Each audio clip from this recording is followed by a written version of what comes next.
back, YouTube, to episode number 2 of the Honda Street Cub. This, if you haven't watched the first one, go back, watch the first episode so you know what the hell is going on. But I got some really cool stuff.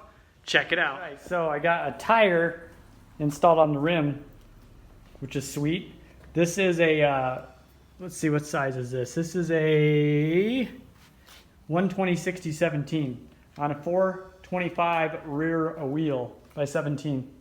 Remember last episode we needed a different axle for this swing arm because the original one is too small. I also needed to drill that out so you don't get this play, this slop.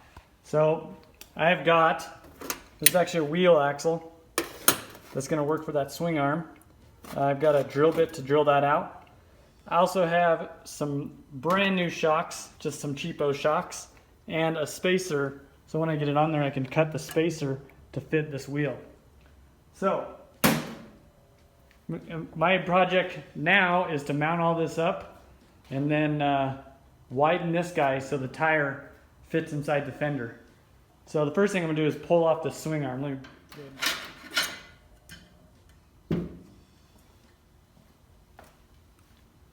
So now I just need to see if this axle will fit, and it looks like it will.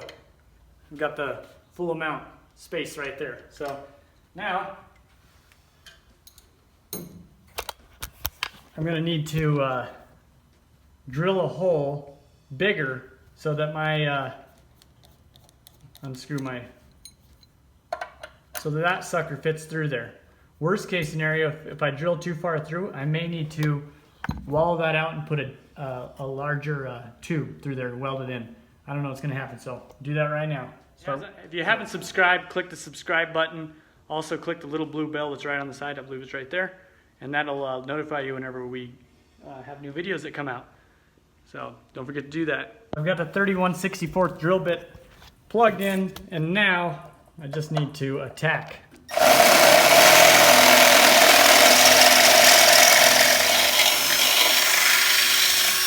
It might have just been mushroomed in from being tightened too far, so I'll do the other side. I see what's going on here. So it's just this end that needs to be drilled.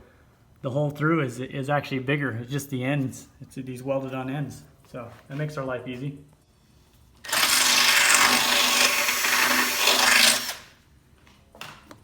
All right, so now just test fit it. Oh yeah. Perfect, pretty good. Drilled straight through, it's perfect.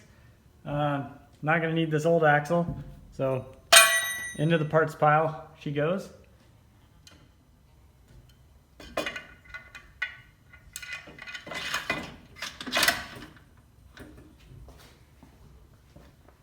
Sweet. I still don't know which way we're gonna, how we're gonna have this. Because I want to make sure that the wheel matches up here. So I'm not going to cut any spacers yet. But at least I can put these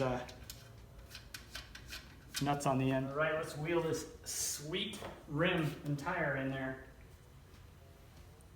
Be careful not to scratch this son of a gun.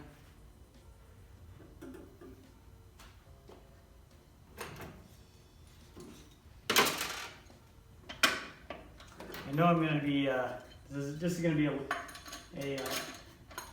light mock-up. Just get everything in place, figure out what I need to do next. Rewind. I decided I'm going to switch out this axle for this axle. I want the chrome axle up front and the black one in the back. It'll contour better. So I got kind of everything mocked up, but I think what I'm going to need to do is do the swing arm first. That way everything's centered. Then I switch these guys around so that I got the black nut there and the chrome axle, and then it kind of look like this will look better that way. Just do something like that. But as you can see, I've got I still haven't put the shocks on, but I think I'm gonna get it all lined up first before we do anything. But it's looking good. Now that I got everything kind of lightly seated or lightly installed, I'm going to install the shock so I can line the swing arm up, and then we can start spacing it. Oh yeah.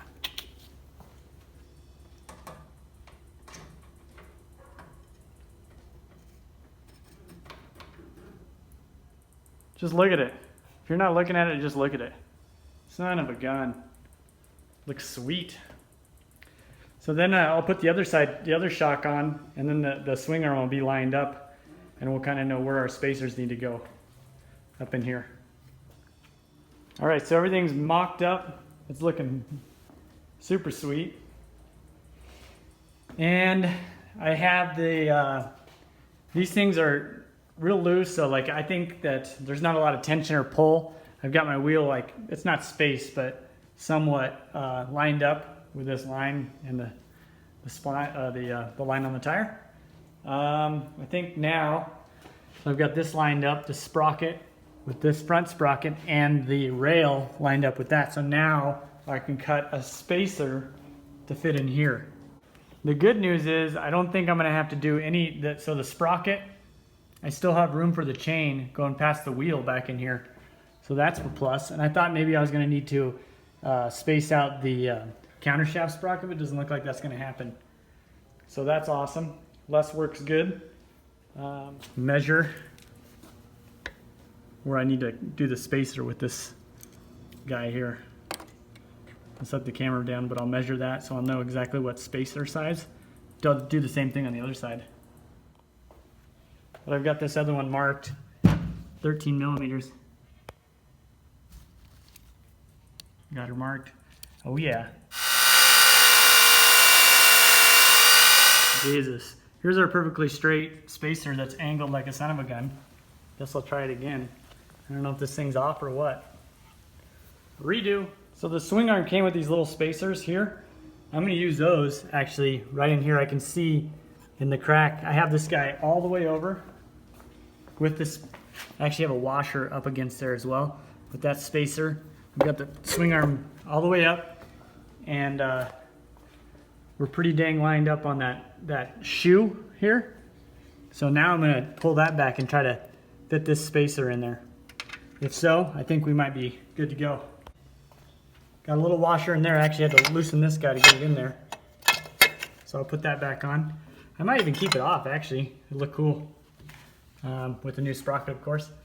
And then if you look straight down, my little wear pad is right in line with the sprocket, so that's sweet. Perfect. So now I got to get the wheel spaced out, and then I can start kind of messing with this is going to be a real pain in the butt, but getting this, so if I hit a bump, it's not going to hit the tire.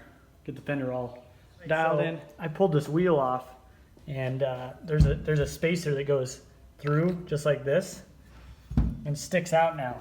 I need to trim that off because we're not going to be using that. That's how you would attach the wheel on the original swing arm. So smooth as hell right now. So with the wheel all the way pushed up against its factory spacer, we are perfect.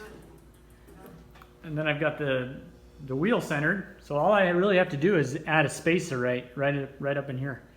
So I'm going to measure that. Shoot, our wheel will be ready, and then all we have to work on is this fender. Be back in biz. This is looking real sweet though. Definitely. That's exactly the look I was looking for. And then next episode, we'll start doing this front end. Cut it off, weld in a wider front end. Cut it, weld it so it's wider, and then I'm really getting excited about this. And then I've got this 140cc engine sitting up here, pit bike motor. We'll do that. And actually I thought about doing a Grom motor in here, fuel injected. I might do that. It's the same design, same motor design. So this will be sweet. Well, I got the spacer cut right in there. Perfect, no play. Once I tighten it down, there's like a smallest amount of play, so once I tighten it down, get rid of the flex, just like an OEM bike, everything will be locked down. It's getting kind of dark now, so I'll probably quit. But the next thing I need to do is see how this thing moves around. I need to create a bracket that goes from there to there, so this doesn't move around like the original one used to have here. It's like that. So do that next. Probably wrap it up for this evening, but it's looking sweet. All right, make sure you subscribe. Watch episode 1. Here's episode 2. Episode 3 is coming. And then we'll do the front end. But for now, we got the wheel mocked up. Stay tuned. Click subscribe. Click the little blue bell that's right on the side. It's like down here. All right.